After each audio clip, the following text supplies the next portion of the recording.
Now, there's probably also some people who've got like a fetish about those things, right? Like that's the ASMR thing, right? Isn't that more whispering? Yeah, but there must be somebody out there that just loves hearing a good swallow. Probably.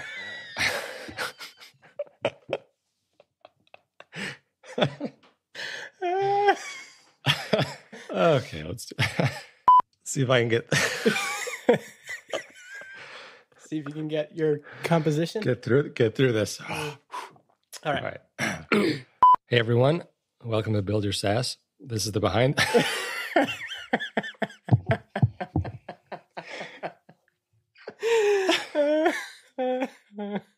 Oh man, I've done that in a while. Yeah. All right. Okay. I gotta take a breather. Okay. I'm like starting to sweat. It's very humid today. I think we're all losing it. Yeah. We're all losing it. This is it. This is what people tune in for. Isolation is setting in. Yeah, that's right. All right. Hey everyone, welcome to Build Your SaaS. This is the behind the scenes story of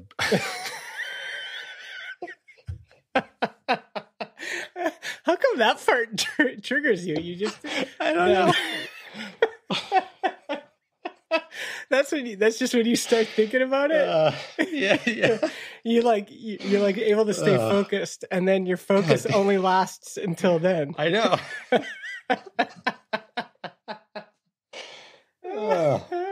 All right, wrap it up. Oh, Put your audio in the folder. We're done. That's 10 minutes of trying to get started. Yeah. Okay. I'm good now. Okay.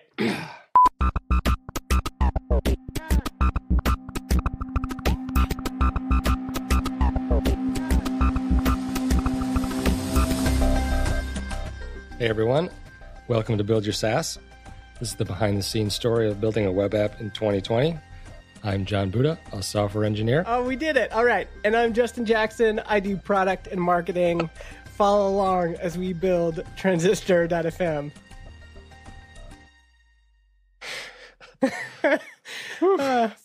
We just had a serious case of the giggles right before this.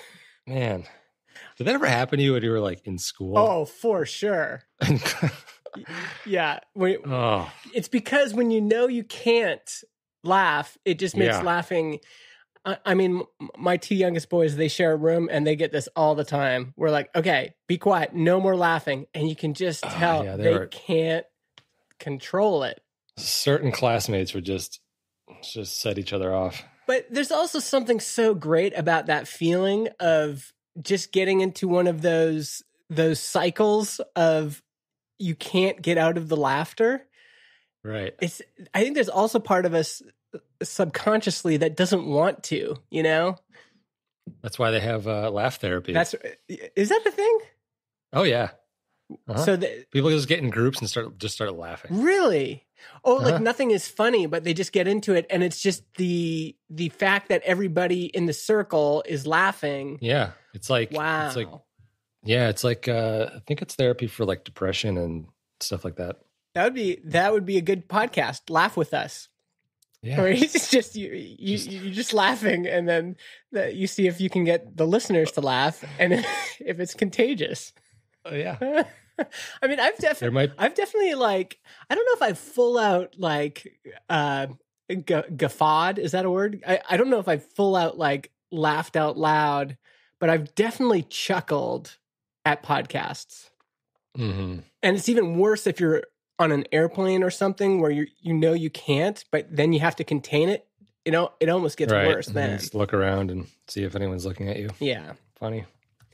Well, the plan was for us to have a quick episode this Yeah, we just wasted 10 minutes trying to start it. Yeah, we were just laughing like a couple school kids, but felt good. I'm glad.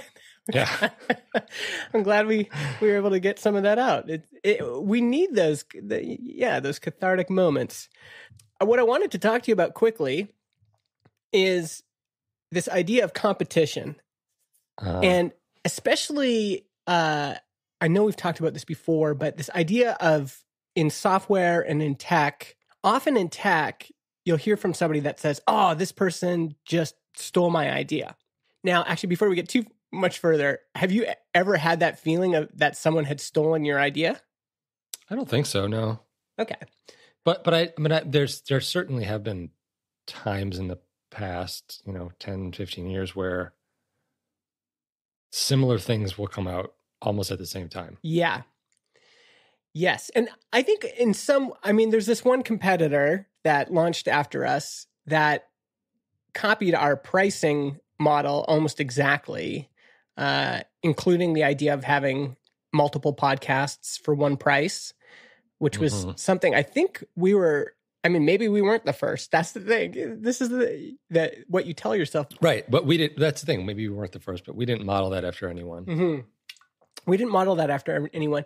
Also, this competitor launched after us. They chose the exact pricing model, including like the per account download limits that we'd talked about publicly on this podcast and figured out. Even we have kind of used some of this language. Also, we had somebody message me directly in the back channel saying they had talked to another competitor who had said, "Oh, those guys at Transistor just copy everything we do." Oh, yeah, I remember that. And we had never actually used their system. I've literally never logged into it. Yeah, never logged into it, never seen it. And I don't know if this person knows, but like most of the patterns, not most, but a lot of the patterns that we implemented in our system were patterns you'd built before in the podcast system you built the first time. Yeah. So not the podcast system, the podcast web app that you'd built the first time. Right. And so it was kind of funny, like, okay, but there's no way we stole those patterns from that person because we've never logged in. We've, most of these patterns are just extensions of what John has already built before. Yeah, that was my familiarity with the domain itself of podcasting, and I just kind of did what I knew. Mm-hmm.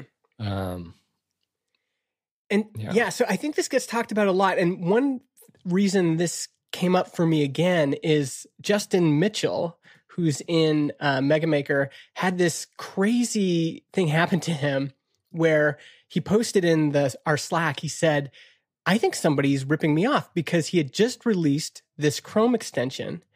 And then Al, OW on Twitter, who's quite popular, a lot of people follow him, had launched almost the identical thing. And as Justin is going through, like he could see Al's source code and he's going through the source code, he's like, man, the naming conventions are almost identical. What else? So the code is very similar. The SVG file we are used for our settings icon is the exact same SVG. There's all of these like crazy comparisons. Some of the copy writing was the same. But as he investigated this more and more, he realized, because Owen, AW, had good documentation on his side, and it turns out they just had the same idea at the same time and just implemented it very similarly. They probably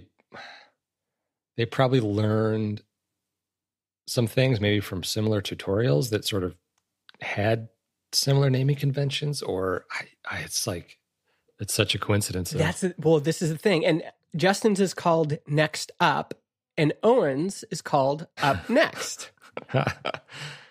And they probably copied the SVG icon code from the same website of SVG icons. Yeah. Yeah. Man. So, and I've posted this link in the show notes because it's interesting to go through the whole thing. But what I love is that here is an example of somebody initially posting on Twitter and saying, "Hey, Owen, are you copying me?" and kind of calling him out publicly. But as they dug into it, going, "Oh, wait a second, it doesn't look like there's any foul play here." But how many times has there been a Twitter witch hunt where someone announces publicly, "Hey, this person is ripping me off. This person copied my idea." And everybody immediately assumes, well, that, this comedian stole my joke. That's another common one. And I think some of this discussion, it assumes what do they call this? There's actually a name for this. Oh, the heroic theory of invention and discovery. So this is the hypothesis that authors of inventions and scientific discoveries are unique, heroic individuals. I'm reading from the Wikipedia page. Great scientists or geniuses. And so the idea being, and this is a very North American idea, that, you know, we are all each brilliant, unique snowflakes, and that we come up with ideas in our brilliant brains that no one has ever thought of. And then we, you know, release those into the world. And then we have then ownership over those concepts, ideas, or whatever. As if you're just this magician, you're sitting down willing this idea into being. Yes. Maybe not, maybe magician, like a god really is, you're willing this thing into existence that has never existed before. But it's, that seems a bit unlikely. Well, a bit unlikely, but it's odd in tech how much this comes up. Like how much I see folks saying somebody ripped off my idea, and even seeing it in myself, how sometimes, you know, when that competitor came out, I was like, those dirty rats, you know, they stole our idea. And I thought it would be interesting for us to dig into that a little bit. Like even that, like me using that kind of language, like those dirty son of a gun, like, and thinking, you know what, like there's a flip side to this, which is kind of stoic, I guess, which is it's not that impressive of an idea.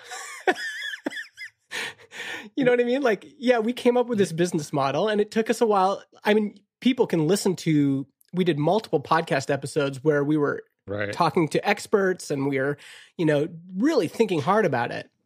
Yeah, we initially launched our early access stuff with something entirely different.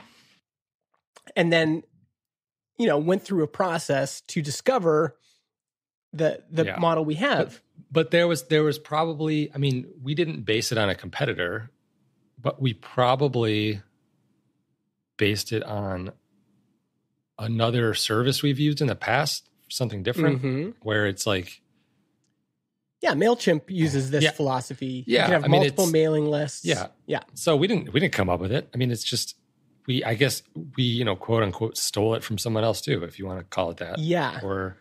But nobody has ownership over that idea. Yeah.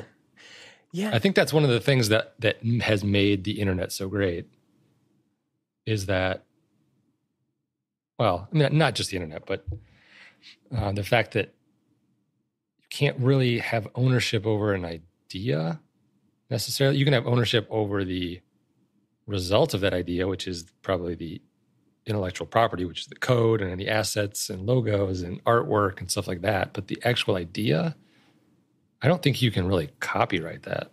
Yes. Yeah. There's so much to unpack here.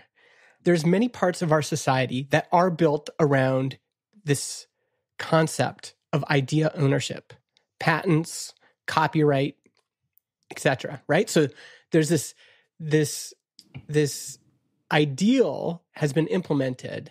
You know, somebody comes up with a concept, a plan, and they can draw it on a piece of paper and take it to a patent office and then say, I own this. And then we've extended it to things like, I own this UI pattern. This UI pattern of a one-click checkout, I own that. My name is Jeff Bezos, and I own that. Right. And on the other hand, as you've just noted, this is antithetical to the idea of the internet, which is, no. We build on what's come before. We remix what's already happened. We take this UI pattern and we all apply it, and then the web gets better. If we hadn't done this, if there hadn't been this sharing of ideas and patterns and source code, you keep going here, then we wouldn't be where we're at now. If Xerox had said the idea for, you know, the GUI with a mouse and icons was only theirs, and they weren't going to share that with anybody, well, we would have, like, nothing, like the Mac wouldn't exist, Windows wouldn't exist, iOS wouldn't exist. Those principles just became part of the common language. What's your takeaway from this? That we shouldn't worry about competition? Shouldn't really? It's interesting that you and I are in alignment about this, and I'm sure actually folks will be able to find some more examples of where you and I have not been in favor of this. I mean, part of this comes from the fact that discovery is difficult, and if you're out, you're out surfing and you find the perfect surf spot, and the waves are just mint. And obviously you want that whole area to yourself. And if somebody discovers it and ruins it, they post it on Instagram and then everybody comes. Yeah, there's this feeling of, oh, well, I discovered that spot and now it's been ruined. Mm-hmm. And I can identify with that. The internet and technology is a little bit different. Also, because there's not just one surf spot. There's no ideas and the sharing of ideas and putting ideas into the common language, like lean startup. Eric Ries wrote that book, but eventually the ideas in that book will become so a part of the common language that to the point where it just becomes common ownership. It's not, you can only hold on to new ideas for so long and say, this is mine and mine alone. Eventually, right, you have to share. If for no other reason, then there's no way that you came to that idea without building on tons of other things in the common language and experience that you're not referencing every single time you talk about that idea. I think it's good to expose, yes, we all feel this way. Like when someone takes something and deliberately rips it off, there is this feeling of, well, shit, that was, that took me a long time to develop that or to figure that out. But on the other hand, I think we almost have to like take ourselves down a few notches and go, ideas are ideas. And it is always possible, and there's a good Stack Exchange thread on this for kind of numerous ways of describing this phenomenon. One is railroad time. So this is from the Stack Exchange thread. In the history of science, this is known as railroad time, i.e. when the economy has reached a certain state of infrastructure, coal, steel, land available, plus steam engines and demand for transportation, well, now it's rail time. And the idea of building railroads occurs to many people naturally at the same time. Yeah. It's like that for a lot of things, I think. There was a documentary I watched about a company that kind of was a spin-off from Apple in some degree back in the 90s. General Dynamics or something like that. No, what was it called? General Magic, I think. Okay. There's a documentary about this that came out recently, and they were pretty much coming up with the iPhone way before the iPhone, but it just wasn't technically possible yet. Right? Like it worked, but it was just so big and the battery was terrible. And it was just, the time wasn't right for it. Right. So it's not like Apple necessarily came up with the idea first. They were the first ones to implement it well. Mm-hmm. Yeah. Yeah. I mean, it's funny because I just Googled the phrase, when Steve Jobs came up with the idea. And if you look at the results, how did Steve Jobs come up with the idea for the iPhone? There's very much this bias in our society towards the heroic theory of invention. Like we love our heroes like Steve Jobs that just came up with the Macintosh, that just came up with the iPhone. And it doesn't take much digging to go, oh, no. The iPhone was clearly built on tons of ideas that had come before it, shared ideas that were part of the common language. And so also, a lot of these ideas were open source. A lot of these ideas were funded by the government. A lot of these ideas were enabled by universities and professors and research, right? Yeah, yeah. And so there's no possible way that Steve Jobs could have ever done that without all of the history of humanity that came before. Right. It's not like he just had a light bulb moment and came up with this fully formed idea. Yes. In his head. I mean, there were so many other. I mean, it was built on other technology, and there were some breakthroughs that I think happened at Apple that made it happen. But it was just the right time to do it, and it was finally technically possible. And there's more in this thread, like multiple discovery or simultaneous invention, which is the hypothesis that most scientific discoveries and inventions are made independently and more or less simultaneously by multiple scientists and inventors. And we've seen this, we saw this with the light bulb. We saw this with like the power, like Tesla versus, AC versus DC. There's similar ideas that kind of erupt at the same time. For me, because I love ideas. Ideas to me are what get me out of bed. I just love discovering something new. But when I'm discovering something new, it's not like I'm like, oh, I'm the first person to ever discover this. No, I'm just fascinated by the observation. And I think, when we talk about ideas are really, they're much less discoveries, like novel discoveries, and more just observations that we are now discovering for the first time. It's not that they may have never been discovered before, but, you and I are looking at pricing models. And we tried that one, and we're talking to different people, and eventually we're like, oh, wait a minute. MailChimp does it this way.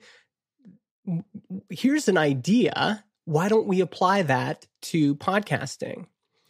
And the idea is not, it's not that, this is this perfect, novel, unique, never before uttered idea. No, it's just a interesting observation that we can then kind of apply. Yeah, synchronicity is another way of describing this. Collective consciousness is another way of describing this. And I just see this trope so much in tech and in design and in art. This idea that only one person could have ever reasonably had that idea for that joke or that piece of art or that piece of tech or that business or whatever. And it's just not rational if we think about it. Right. Now, clearly there's things that are direct ripoffs.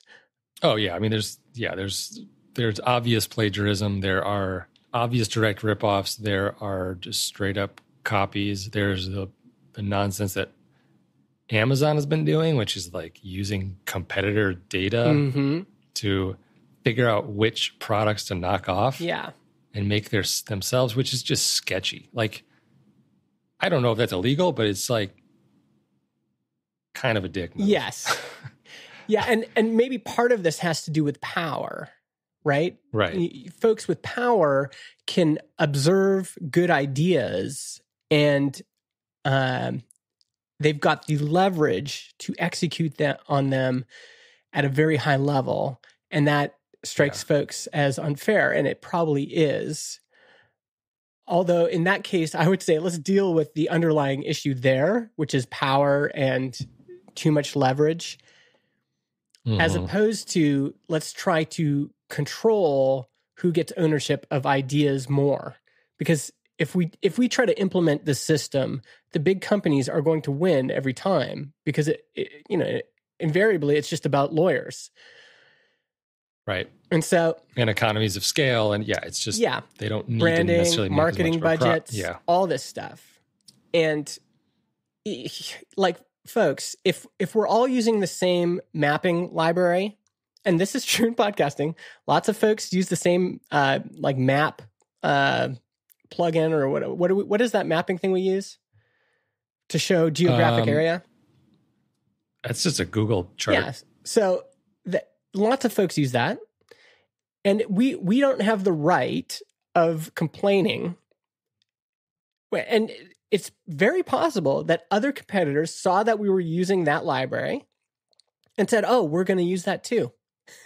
Yeah, I mean, I have 100% for sure seen some sort of JavaScript library or something somewhere that I liked and just looked at the source code and said, oh, I'd like to use this too. It's open source. There's nothing stopping me from using it. Exactly. So that's one of the great parts about the web and the internet. I mean, that's how I learned how to build websites. Yeah.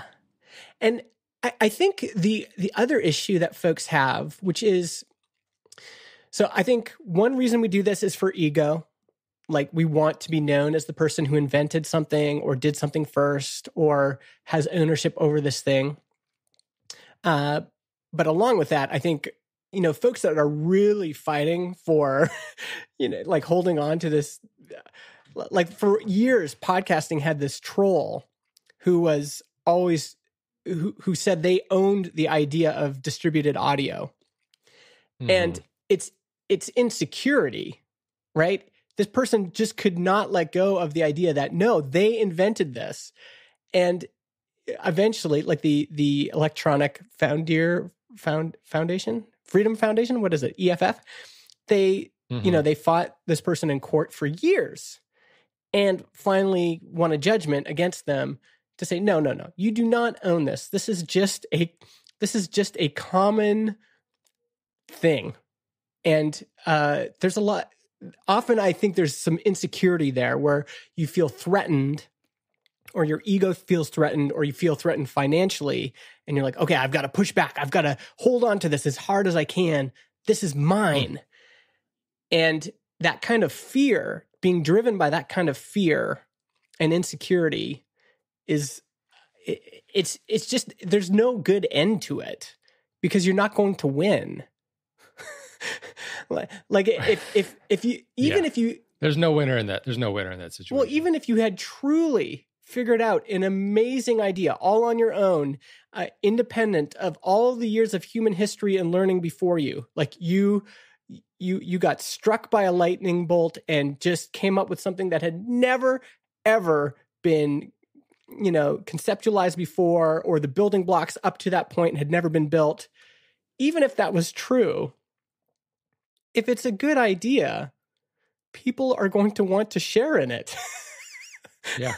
There's just nothing you can do to stop it. That'd be like Einstein saying, no, like E equals MC squared. That's mine. Like nobody else gets to. Anyone who uses that to discover anything else owes me royalties. That's right. Or at the very least, you have to always invoke my name every time you say it. E equals MC squared, TM, Einstein Incorporated. Yeah. Einstein's E equals MC squared. Yeah. You're going to lose. Even if we as a society decided to say this is something that we think should be a new law. Like, okay, you're right. You know what? Every novel idea you have is yours completely on your own. It would be so difficult in our world unless we became an authoritarian state to impose that, right? Like as long as we live in a relatively free society, and again, I think historians would tell us humans would have never evolved to our current state unless we could build on the knowledge and learnings and ideas and concepts and technologies of the people who came before us. I just don't see how people can win by holding on to these things and saying, no, that was my idea. I was the first one. It's like, okay, even if you were, which is highly unlikely. Yeah, pat yourself on the back and then move on and work with whoever is using that idea. I don't like... Exactly. The openness to, and this is happening in the jobs to be done community. That community has been torn apart because there's this idea of, people don't just buy products. They hire products to do jobs in their lives. Like that's just an interesting concept. And it's something that a lot of people want to explore. But now that community has been fractured into 3 camps who all hate each other And all they do all day on Twitter is troll each other and say that their idea is the best and they were the first ones to come up with it and the other person is wrong. And, when I have a few posts about jobs to be done on my blog.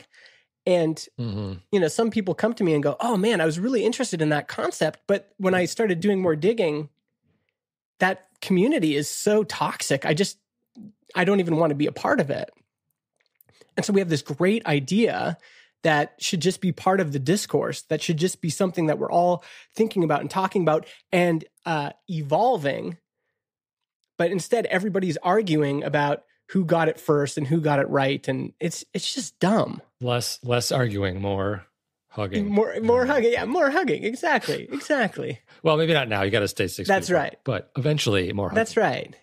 Well, and I do understand that the idea of operating out of fear and operating out of, I hate this term, but what do you call that? There's a growth mindset and a scarcity mindset. There's part of that, those ideas that kind of rubs me the wrong way. But ideas is one place where we should not have a scarcity mindset. Again, yeah, I think sometimes when folks feel threatened, like if you're a brand new bootstrapper and you're building something and then you feel like Amazon copied it, yeah, you're going to be disappointed. That would hurt, obviously. Yeah. And that's part of competition, and that's what makes it difficult. It's maybe one reason why folks should consider not being an open startup is that if you're sharing everything, then it just makes it more likely that people are going to copy it or build on what you just discovered. And, maybe that was a mistake of ours. Maybe to close this off, John, let's talk a little bit about how people should respond. I wrote down 3 things, and it'd be interesting to hear what you think about them. Yeah. Let's actually start with that first one, continued product improvement. So, take us, somebody takes our business model, or we think they did, who knows. We're threatened. They are a good competitor. Like they have all sorts of ties to the podcasting industry. They're a good competitor. They get mentioned all the time when people say we're comparing you and this other company. So how do we respond? Right. We should focus on our own product and make it as good as we can. I mean, it seems like, if they were to copy us, they probably would have copied us at a certain point in time and then went on their own way, right? As they start developing new features that are maybe different than ours or something new and revolutionary entirely. But we're also going to do the same thing. So at the time they quote unquote copy us, we would have also been working on new things and we would release those. And then, they might say, oh, that's actually a really good idea. Now we got to play catch up and build something similar. And I think that's how competition works. Exactly. And all we can do that's within our control is to go, okay, well, we don't have to be the most novel. We just have to show our customers continuous improvement in vectors that our customers care about. Like that's within our control. Yeah. Right. And so for us, it's just, and we've also made decisions about what kind of business we want to run. We don't want to have 10, 20 people on staff. Right now, all of the development pretty much happens with you. And so we have decisions every day. It could be Justin does more in the app and creates more pull requests, or we hire somebody to work on this project, or we hire 5 developers. There's all sorts of decisions we get to make every day. And, but I think the thing that's still driving us forward, regardless of which path we choose, is let's just continue to improve the product in vectors that our customers care about to the best of our ability. And really, that's all you can do. And I think there's some additional things here. One point I didn't write, which I'll write for the show notes, is just focus on lasting the longest. so you have a competitor that copies you. As Jason Fried has pointed out, they often don't know the reason behind the decision you made. And so they can't capture all of the intrinsic kind of magic in that decision. They're just kind of, they're making a photocopy of it, but the fine-grained details and all of the reasons you got to that point are lost on them. And so just let them do it, and you just focus on improving the product and lasting as long as you can. Yeah, I mean, unless that competitor somehow steals away 90% of your audience, like, it seems like it shouldn't matter, right? Like, if you're still doing well and you're doing fine, like, kind of like, who cares to some extent? Yes. Now, I'm not saying competition doesn't matter. I think it does matter. There is a limited pie in podcasting, right? Like, even if 100,000 new shows got added last month, there's only 100,000 shows that got that got started last month. Yeah. So who got those shows? And if 90,000 went to Anchor, well, I guess I got to decide, do we want those customers, et cetera. But and then there's 10,000 left that we're all fighting over with this is a battle. It is competition. There's not an unlimited supply of customers. Right. So what else can you do? Well, you can last longer. I think another thing you can do is your brand matters. So many people come to us and they just say, I just like you and I like John and Justin. I like the way you run your company. I heard an interview that you were on, John, and I like your philosophy for developing products. Justin, I read something you wrote and it really resonated with me. I like the way that Transistor portrays itself. Yeah, if they have some sort of connection to us or to someone else they know that used it or the brand itself, that's a huge benefit. And if you think about this, like, our brand, our audience is something that's really hard for people to copy. If someone, one, because a lot of our brand and our connection to our audience is, you and I forming direct connections with people. And that's a lifetime of work that's gone into that. That's a lifetime of history. That's, John growing up in a suburb of Detroit and then moving to Chicago and then meeting all these people. And like, there's so much in our experience and our connections, and that. Yeah. And you missed about 10 years in there too. So it's a lot more than that.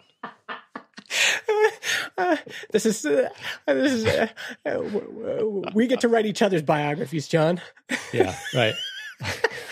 John Buddha by Justin Jackson. Yeah, he grew up in a suburb of Detroit, moved to Chicago, met a bunch of people, and then he met me, and that's where things really.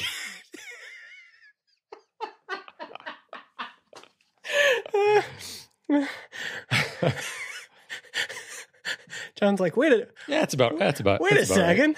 Right. Huh? So yeah, your brand, your audience, those are things you can develop, and they matter. And people get angry at 37 Signals Basecamp all the time. People get upset at. Oh, for example, here's a good example. Jason Fried was showing me something in this thing he's working on, and I was like, he had a label, and I'm like, Jason, people are going to mention that. Like, there's going to be a lot of cynical response to that decision. And he's like, oh yeah, I love that.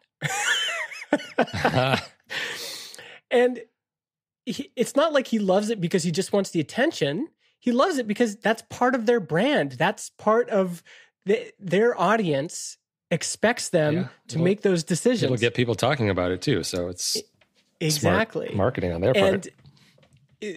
And there's a whole other rationale aside from attention seeking that went into that decision. I don't think it's just attention seeking. I think there is thought behind it, and it's very difficult for other people to copy that. Like this, especially this one thing I'm thinking of. Like, if anybody copies it, folks will know it is just a direct ripoff of them.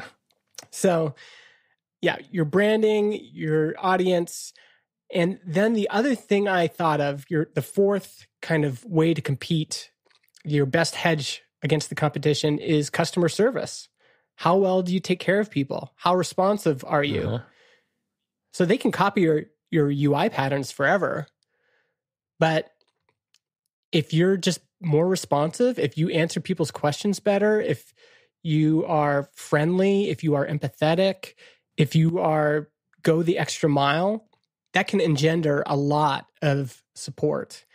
And, we have customers that really want some features that some of our competitors have, but they're sticking with us because we've just gone above and beyond trying to give them the best service possible.